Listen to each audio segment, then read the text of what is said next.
Vai. Olá, minhas amigas, meus amigos, sejam todas bem-vindas. Aqui estamos nós mais uma vez para dar continuidade aos estudos de segunda-feira que são sobre o tema da obsessão, baseados no livro da nossa querida Sueli Caldas Schubert, Obsessão e Desobsessão. Hoje nós vamos estudar o capítulo 8º, que vai falar sobre a escravização do pensamento. E no último estudo nosso, nós fizemos uma pergunta no final, perguntando: será que é possível alguém escravizar o pensamento do outro? E hoje nós estamos aqui com o doutor Leopoldo Guilherme Pio, que é nosso amigo, nosso filho, nosso confrade e nosso orientador em muitas das as nossas atividades. Ele ri porque ele não consegue ainda sentir como eu sou o pai, e eu sempre orientei ele, mas ele de vez em quando me orienta também, me dá umas orientações. Então, ninguém é tão rico que não possa receber, ninguém é tão pobre que não possa dar. Essa é a grande frase da vida. Né? Verdade. Então vamos lá fazer o nosso estudo. E a pergunta era essa: será que alguém pode escravizar o pensamento do outro? Pois é, pode sim, nós vamos responder, e nós vamos exatamente estudar isso na tarde e noite de hoje. Então, o capítulo começa quando há colocada uma pergunta do Livro dos Espíritos de Allan Kardec, a pergunta 833, que pergunta se haverá no homem alguma coisa que escape a todo constrangimento e pela qual goze ele de absoluta liberdade. Será que existe alguma coisa? Os Espíritos vão responder que sim, que essa coisa é o pensamento. O homem goza do pensamento, pelo pensamento de ilimitada liberdade, pois que não há como pôr freio a esse pensamento. Aqui está usada a palavra peia, quer dizer, uma trava, não há como colocar uma trava. Né? Pode-se deter o voo, mas, porém, não pode-se aniquilar o pensamento. Tá, Livro dos Espíritos, pergunta 833. E aí a Sueli Caldas Schubert vai começar a dizer que a obsessão é uma escravização temporária do pensamento, imantando, quer dizer, criando um imã, né, entre credores e devedores. Quer dizer, os antagonistas, porque as criaturas estão em antagonismo, né, que inconscientemente ou não se buscam pelas leis kármicas. Quer dizer, o que são leis kármicas? As leis que unem as criaturas pelas coisas vivenciadas em existências transatas, em existências passadas. Né? Então, pelo pensamento, nós nos libertamos, quer dizer, porque você veja que a pergunta 833 fala que o pensamento é livre, todo mundo pode pensar como quiser, não há como colocar freio ao pensamento, mas o pensamento também pode escravizar. Assim como pode libertar, também pode escravizar. O homem não tem sabido, né, utilizar o pensamento. Somente agora se está inteirando, quer dizer, a criatura humana, somente agora, está se inteirando das suas próprias potencialidades. Somente agora está começando a descobrir que ele é aquele que pensa. O ser humano é o que pensa. Quem pensa é o espírito. Quem pensa é o ser vivente que pensa. Que os seus pensamentos são ele próprio. Nós somos nossos próprios pensamentos. E, aliás, sobre essa questão do pensamento, é bom a gente lembrar que o grande cientista Einstein houvera dito, certa vez, que o universo era um grande pensamento. Né? Quer dizer, mostrando como o pensamento é importante. Quer dizer, o próprio universo é um grande pensamento. O pensamento de quem? Do Criador. Né? Então, E isso expressam a sua individualidade, expressam a sua essência, e daquilo que a própria criatura é constituída, com todas as peculiaridades que integram a sua personalidade. Unicamente agora o ser humano está se apercebendo de que se tem mantido cerceado por ter viciado o seu pensamento, acostumando-o a transitar apenas entre as esferas mais baixas da vida. Quer dizer, o pensamento pode ser elevado, mas pode ser também rebaixado. Então, essa elevação ou esse rebaixamento, que vão dos instintos às paixões mais escravizadoras, que são avassaladoras muitas vezes, e que faz com que o homem se torne escravo delas, né? dessas suas paixões, alimentando-se de vícios e sendo por esses vícios dominado. Né? Somente com o desenrolar dos tempos, quer dizer, com o passar do tempo, o tempo vai seguindo, a evolução vai se fazendo, é que o raciocínio humano está começando agora a procurar acionar o seu imenso cabedal para que as mais altas finalidades do espírito possam ser exercidas. Nós ainda vivemos muito presos às coisas da matéria, às coisas do dia a dia. Você queria fazer algum comentário sobre isso, Léo, sobre aquilo que falamos aqui agora? Quero sim. Eu acho que é muito interessante a gente se perguntar se nós conseguimos conduzir o nosso pensamento ou não. Eu ia até utilizar a palavra domar o pensamento, mas eu acho que conduzir o pensamento é um termo mais adequado, mais sutil e mais relativo. Porque nós produzimos o nosso pensamento, nós somos o nosso pensamento. Mas, ao mesmo tempo, por conta talvez de uma falta de disciplina, de uma falta de uma maior utilização do próprio tempo, que o texto que o senhor acabou de citar remete à questão do tempo, o passar do tempo, e o tempo também é uma percepção nossa, cada pessoa percebe o tempo de uma forma, o tempo é uma convenção social e cultural, e a gente deve se perguntar se a gente realmente consegue entender os nossos pensamentos, por exemplo, desacelerando os pensamentos num mundo tão globalizado, tão acelerado quanto o nosso. E eu acho que a questão da obsessão tem muito a ver com essa questão. Como nós experimentamos nosso pensamento? A gente avalia aquilo que a gente pensa? A gente percebe que realmente o que a gente pensa é fruto dos nossos anseios, dos nossos desejos conscientes? Ou a gente deixa o nosso pensamento como se fosse uma pipa solta no ar, sem nenhum tipo de condução? E aí a gente sabe, né, pai, que a doutrina nos ensina que essa sinergia entre o obsediador e o obsediado, ele surge exatamente nessas brechas. Quanto menos a gente tem essa noção, na verdade, quanto menos a gente tem um autoconhecimento e um menor conhecimento dos nossos pensamentos, das nossas fixações, por exemplo, dos nossos traumas, dos nossos recalques, dos nossos desejos, maior a porta que a gente abre para o obsediador. Nós vamos depois colocar aqui no nosso um card, né? No qual nós vamos chamar a atenção para o último estudo que fizemos, que foi exatamente a porta, né? Quer dizer, o que é a porta para a obsessão? Onde que é a porta? Quais são as portas? Então, que é o tema da passada, que foi esse, né? Legal.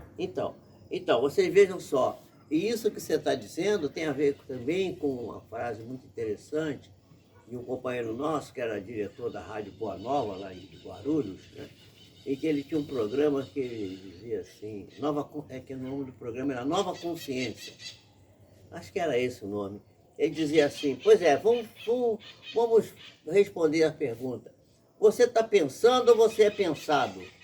Né? Quer dizer, você que pensa ou você é pensado e vem A natureza. achando que você... Nós estamos na plena natureza. Então temos marimbondos aqui, temos todas as coisas aqui. Que mostra uma outra habilidade importante que a gente tem que desenvolver, pai, que é a resiliência. Saber se adaptar ao contexto sem que o nosso pensamento... Aqui debaixo dessa madeira que nós estamos aqui perto, está cheio de casas de marimbondos. Eu acho que essa hora é a hora deles saírem. Então, talvez seja melhor a gente daqui a pouco encerrar aqui e deixar eles à vontade. Você está me encostando bem perto da casa dele. Aí, tem que ter cuidado. Já tem um aqui. Então, nós vamos ter cuidado com eles, vamos respeitá-los, não vamos fazer mal para eles. E também esperamos que eles não nos façam mal. Bom, então, então a gente recebendo os sublimes pensamentos de Jesus, né? Ainda assim, mesmo recebendo os pensamentos de Jesus, que estava habituado a manipular o pensamento para fazer com que esse pensamento servisse aos seus interesses, né, de fazer a humanidade crescer, nós ainda não aprendemos. Nós continuamos usando o nosso pensamento baseado em princípios egoísticos, sem elevá-lo a um patamar onde possa servir a atender a grande lei, que é a lei do amor, justiça e caridade, que a gente tem falado sempre aqui, né? Então, só muito lentamente, a duras penas, é que nós, criaturas encarnadas, né, e os desencarnados também, que ainda estão junto conosco, nós vivemos, como dizia o apóstolo Paulo, mergulhados numa nuvem de testemunhas, que são os espíritos que nos cercam, e como está lá na pergunta 459, perguntando sobre os espíritos influenciam nossa vida, e a resposta é que muito mais do que nós possamos imaginar. Então, nós ainda não sabemos conviver com esse tipo de atitude, né? E então, também, como falou o Léo ainda há pouco aqui, se referindo à questão do pensamento, né?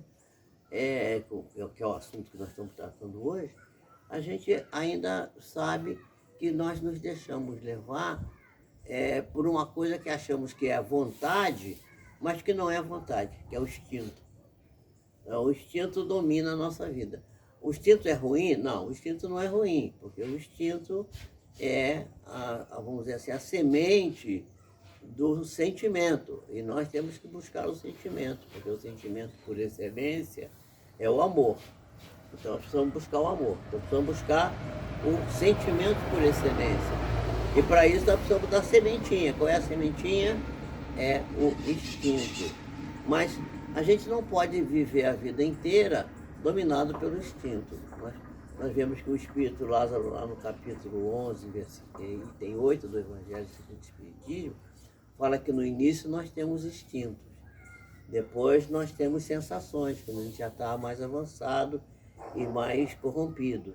E mais tarde, né, no correr do tempo, nós vamos desenvolver o sentimento, e o sentimento por excelência é o amor. E daí ele vai dizer que a doutrina de Jesus toda inteira é o amor. Muito bem, então, nós vamos, a duras penas, vendo que nós vamos gradativamente conquistando isso.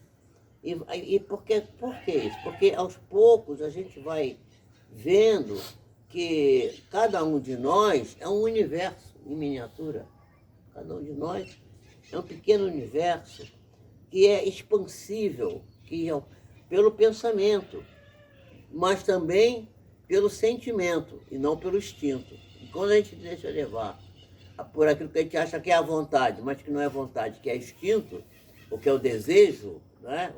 O desejo domina a nossa vida, nós ficamos muito sujeitos a essa questão do domínio do nosso pensamento por outra entidade, por outra energia que possa se aproximar de nós de forma maléfica para dominar o nosso pensamento. Então, nós temos que pensar que nós somos espíritos, nós não somos eternos. Vamos dizer que o espírito é eterno. Não, nós não somos eternos. Eterno é só o Senhor, Deus. Deus é que é eterno. E eterno é aquilo que não teve começo, não terá fim. Nós não somos imortais. Somos imortais, mas não somos eternos. Mas, e sendo imortais, durante muito tempo teremos que carregar essas condições. A doutrina espírita, que vai nos mostrar que está revivendo os ensinamentos do Cristo, os ensinamentos de Jesus, tem contribuído fundamentalmente para despertar o homem para esta verdade. Qual é a verdade? Para a consciência de que somos seres espirituais, vivendo experiências materiais, como dizia Teilhard de Chardin, né? Nós não somos seres materiais vivendo experiências espirituais. Somos seres espirituais vivendo experiências materiais. E é isso, e o Espiritismo vem ensinar isso. E isso vai nos levando a libertar o nosso pensamento, que vive muito preso, muito jugulado, muito aferrado, muito imantado, não é? A um peso incomensurável que é a servidão material. Né? Estamos muito presos às coisas que brilham, às coisas do mundo, às coisas do dia a dia. E isso faz com que o nosso pensamento vai se acachapando, vai se ficando pequenino. Em vez dele se expandir, dele intuir, dele expandir, ele se apequena, ele vai ficando fininho, pequenininho, né? Com pouca expressão. Né? E isso tem sido assim até agora, na grande maioria, porque a grande maioria das criaturas tem preferido ignorar essa realidade. Muita gente diz assim, mas não sabia disso. Sabia sim, todo mundo sabe isso. As pessoas só dizem assim, não quero prestar atenção nisso agora, não me interessa, eu estou interessado em outras coisas. Depois eu penso nisso. Nas felicidades, ditas felicidades mais imediatas. A pessoa acha que, não, agora eu estou moço, deixa eu aproveitar a vida, deixa eu ser feliz. Gente, você está se iludindo só. Você não está fazendo nada de bom para você. Mas a pessoa quem tem que ver isso? A própria pessoa. Ninguém consegue ver pelo outro. Mas os guias espirituais, Jesus e os seus mensageiros, têm nos advertido o tempo todo disso. Né? As obsessões, pois, são, em realidade, escravização temporária da mente. E o voo do pensamento, de súbito, é detido e aprisionado. Né? Quer comentar? Quero sim. Acho que uma das coisas mais importantes que o texto remete é a ideia de que a doutrina espírita ela é libertadora em muitos sentidos. O texto remete mais à libertação do pensamento. Mas a gente pode pensar, que é o tema, mas a gente pode pensar e dar valor àquilo que a doutrina nos passa e que a gente se esforça para entender e, mais importante ainda, para praticar, que é o resultado que a gente quer buscar em prol da reforma íntima, mas que a gente pode pensar a doutrina como uma libertadora em todos os sentidos, e especialmente desse contexto material e que muitas vezes a gente vê como a prioridade. Então é muito importante o senhor lembrar da frase do Teilhard de Chardin, porque a gente precisa fazer essa inversão de pensamento para se libertar. E aí, tentando sintetizar rapidamente essa questão do pensamento detido hoje em dia, falando da sociedade que a gente vive, eu percebo duas grandes sensações que abrem essa brecha para esse controle do pensamento em processos obsessivos. Um é o tédio. é uma sensação de tédio, não sei se o senhor concorda comigo, mas como as pessoas, especialmente os jovens, têm uma sensação de tédio com relação a qualquer coisa, como se a gente precisasse ter o tempo inteiro estímulos externos, especialmente estímulos materiais dados pelo consumo, pela lógica. Excitações. Excitações dadas por essa lógica do consumo que a gente vive hoje tão intensamente. E se você não consegue estar sempre nesse fluxo de sensações efêmeras, você tem uma sensação fortíssima de tédio.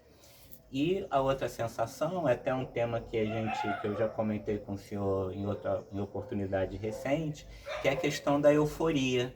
Que a euforia, eu vejo a euforia, não, eu sei que tem um sentido grego, a origem grega da palavra, mas eu não vou nem adentrar nessa questão, se eu achar interessante o senhor fala, mas a euforia é exatamente esse sentimento de felicidade radical, mas que é imediato, é efêmero, e que cria uma dependência o tempo inteiro. E aí a gente pensa, o próprio texto vai falar no escravo dos vícios, escravo do sexo, escravo do dinheiro, enfim, que é o trecho que o senhor ainda vai citar, mas que remete muito a essa sensação de euforia, que também deixa uma porta aberta para essas influências em desequilíbrio, digamos assim, para a gente não usar o termo de irmãos, né, de inferiores ou coisa parecida, e que é sempre o primeiro passo para algum tipo de processo obsessivo. Sim, é onde abre a porta que facilita a conexão com alguém que está também vivendo a mesma condição, porque essa imantação do obsessor e do obsediado, ela se faz por uma conexão como se fosse uma chave na fechadura, quer dizer, é uma imantação, é uma ligação, porque o outro está pensando a mesma coisa, está no mesmo diapasão. Por isso que é tão... a pessoa, por exemplo, entrar numa atmosfera de grande excitação e aparente alegria, falsa alegria, pode ser muito perigoso e pode conduzir o indivíduo a entrar numa situação da qual depois ele terá dificuldade de sair. Porque ele assim, não, pode deixar que eu entro, mas eu saio.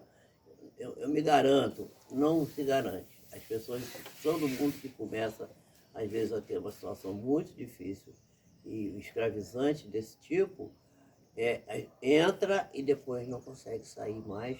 E mesmo com muita ajuda, a dificuldade é muito grande de libertar.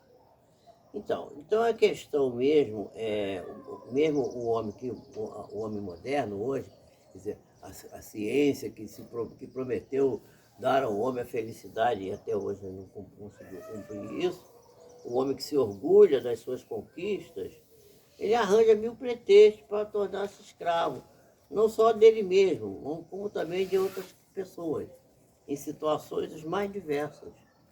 E até, principalmente isso, das coisas materiais.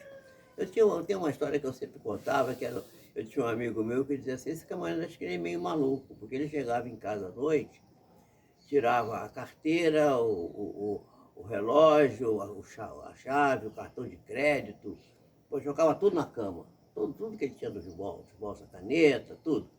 Jogava e dava um passo para trás assim, olhava e falava assim, isso tudo aqui é meu.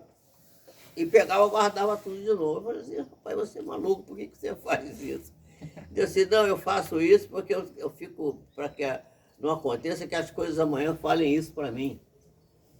E aí, se as coisas falarem isso para mim, eu vou passar a ser escravo delas. Eu quero que elas vão ser minhas escravas, eu que vou comandar elas, não elas me comandarem. Então era uma brincadeira, uma coisa, assim, uma metáfora jocosa, para mostrar que a gente tem que ter cuidado para não ser escravo das coisas, né? Para não ser escravo dessas situações. Então o indivíduo ele fica preso, né?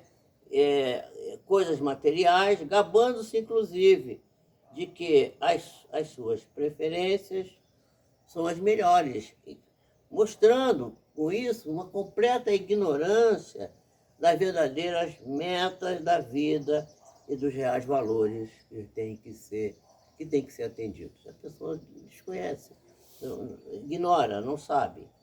Então, a pessoa se jacta, que a pessoa se fica toda feliz, né? Tem um orgulho. Se deslumbra. Se deslumbra de viver no século XX, no século XXI, quando o avanço do conhecimento atingiu as culminâncias jamais imaginadas. E o homem ainda, assim, é escravo de uma porção de coisas que você começou a falar aí, né? Você falou aí, escravo dos vícios, escravo do sexo, escravo do dinheiro, escravo do lazer, escravo da máquina.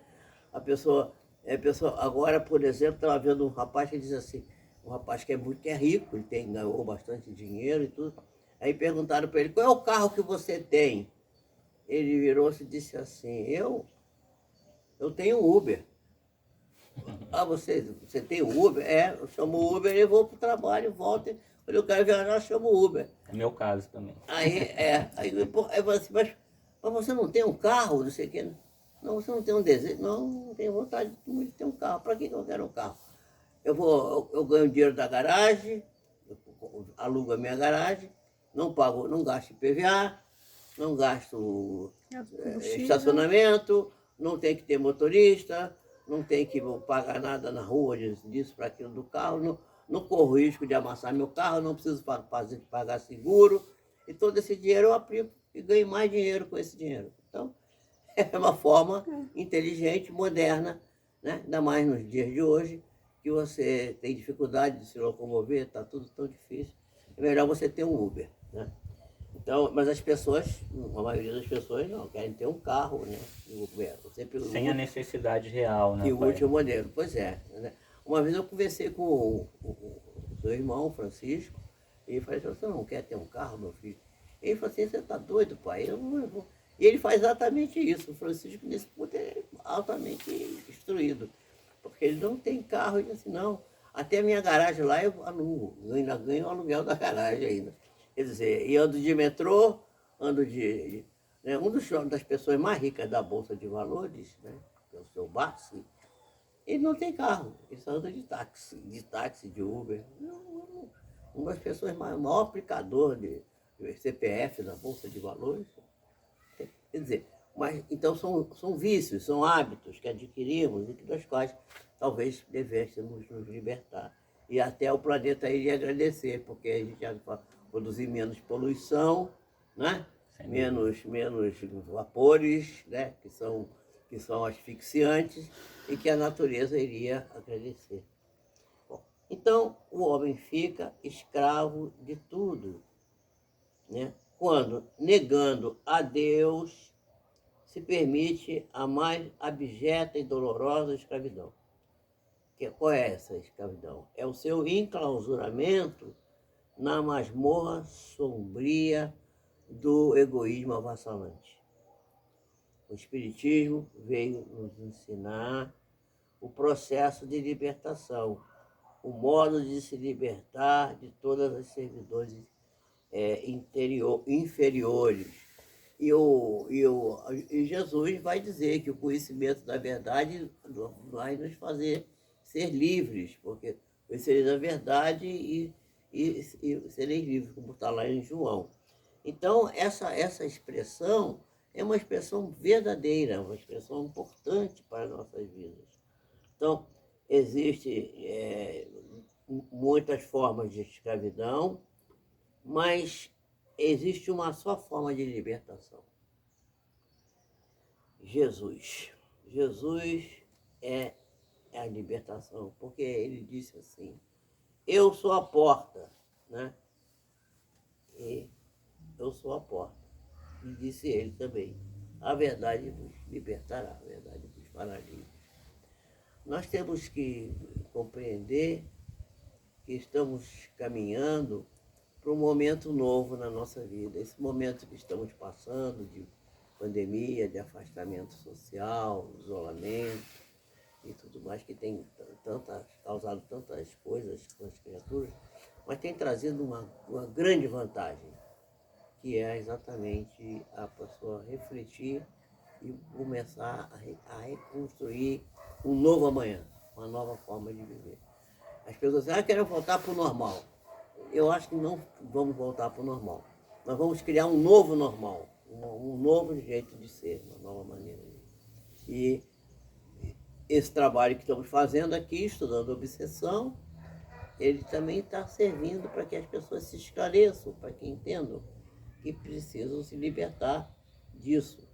Porque a obsessão só existe porque nós somos egoístas, nós somos orgulhosos, nós somos vaidosos, nós não temos o cuidado de buscar as coisas de Deus e sua justiça, para que as demais sejam acrescentadas, como diz as Escrituras. Nós queremos primeiro fazer as coisas materiais, e se sobrar um tempinho, nós vamos cuidar das coisas de Deus. Esse é um grande erro que temos cometido repetidamente por um espírito de sistema, somos sistemáticos nessa questão, e isso tem nos feito muito mal.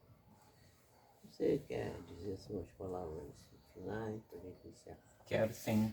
Só dar um exemplo dessa indisciplina, digamos assim, que todos nós temos dentro de nós. O senhor falou que muitas vezes a gente inverte e dá muito mais espaço à vivência material do que a espiritual. E eu sempre gosto de usar a metáfora de que nós que estamos encarnados na Terra, especialmente, a gente trata a espiritualidade, e veja, eu falo espiritualidade e não estou falando necessariamente da religião, porque a gente sabe que a doutrina espírita é uma coisa, o movimento espírita é outra. E isso... E a espiritualidade é outro. Exatamente. Isso com relação a qualquer outra religião. Mas eu gosto muito de fazer analogia com relação à medicina, porque nós encarnados muitas vezes vemos a religião e a religião, a religiosidade e a espiritualidade como se fosse um único momento, quase como se fosse um encaixe no médico. Eu vou lá, tomo meu passe, né, faço talvez uma reclamação na assistência fraterna e resolvo o meu problema. Mas você não consegue levar aqueles ensinamentos, muitas vezes, que você apreende dentro do Centro Espírita ou em qualquer outra instituição, para a tua vida.